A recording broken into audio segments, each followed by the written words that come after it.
nama saya Iren Angelin Minarda Manurung. Saya dari SMA Negeri 5 Medan, kelas 11. Hari ini saya akan membahas tentang geografi, di mana pembahasan saya kali ini akan saya bagi ke 8 bagian, yaitu ada definisi geografi, tokoh-tokoh geografi, fenomena-fenomena geografi, ciri-ciri khas geografi, objek-objek geografi, prinsip-prinsip geografi, unsur-unsur geografi, serta tata penataan dalam geografi.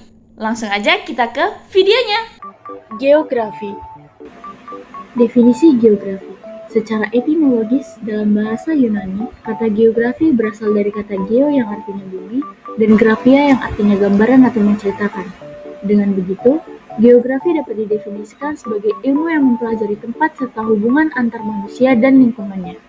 Geografi muncul sejak abad ke-300 sebelum Masehi, saat bangsa Yunani melalui Eratosthenes memperkenalkan geografi sebagai ilmu tentang gambaran atau tulisan permukaan bumi.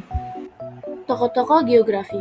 Thales dari Yunani yang memberikan hasil penelitian pertama dari hasil perjalanannya, Herodotus dari Yunani yang memberikan laporan perjalanan di Timur Tengah, Piteas Yunani yang mengukur jarak matahari dan bumi, Strabo dari Yunani. Dan selanjutnya ada Eratosthenes atau yang dikenal sebagai Bapak Geografi. Beliau merupakan tokoh yang memperkenalkan pengertian geografi dalam bukunya yang berjudul Geografia.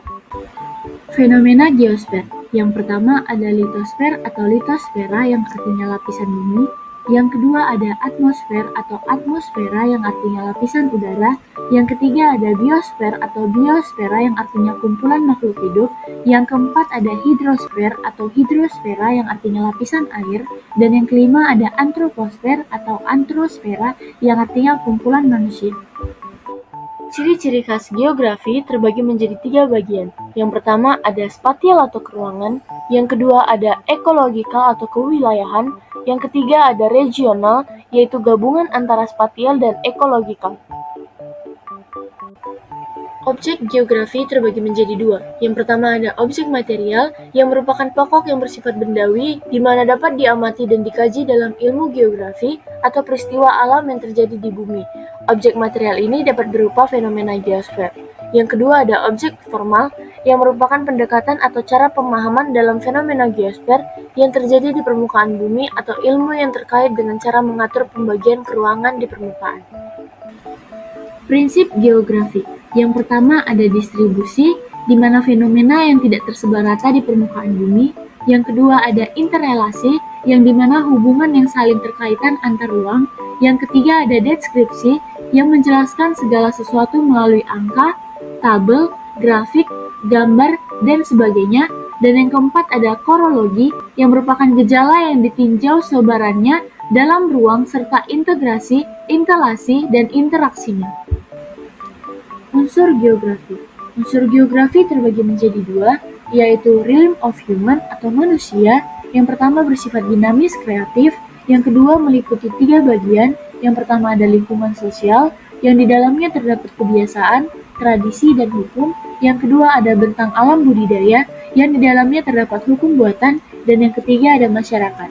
Realm of nature atau alam, pertama tidak bersifat dinamis, kedua lingkungan alam mencakup unsur yang terbagi menjadi 2, yaitu ada kekuatan, yang dimana di dalamnya terdapat rotasi, revolusi, gravitasi, dan yang kedua ada proses, yang di dalamnya terdapat erosi, sedimentasi, vulkanisme, dan seisme.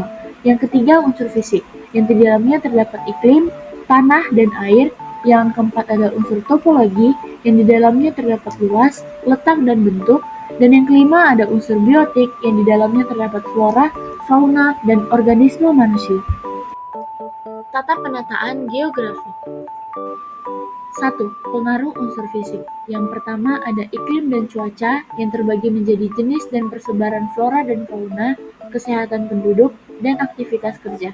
Yang kedua ada air, terbagi menjadi jenis aktivitas pertanian, perikanan, dan pembangkit listrik.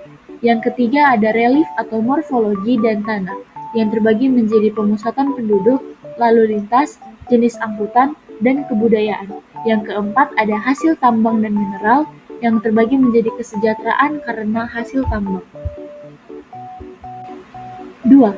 Pengaruh unsur topologi. Yang pertama ada letak.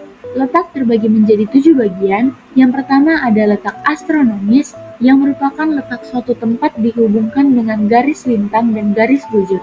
Yang kedua ada letak geologis, yang merupakan letak tempat berdasarkan struktur batu-batuan yang ada pada kulit bumi.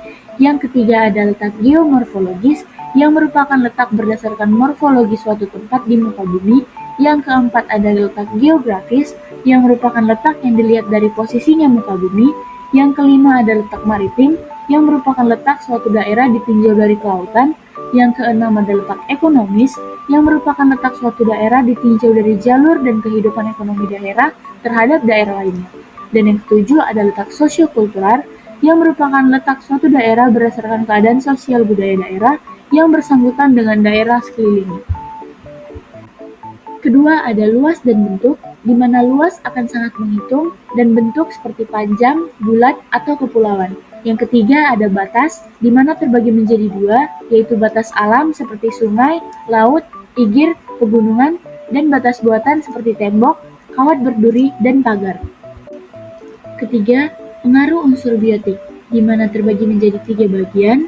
Yang pertama ada flora sebagai produsen, kedua ada fauna sebagai produsen dan konsumen, dan yang ketiga ada manusia sebagai konsumen dan pengembang.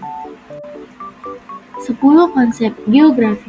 Yang pertama ada konsep lokasi, merupakan konsep yang menerapkan pertanyaan di mana. Konsep ini terbagi dua, yaitu lokasi absolut yang menunjukkan letak tetap terhadap sistem grid, dan lokasi relatif yang menunjukkan letak tetap menurut letak geografisnya.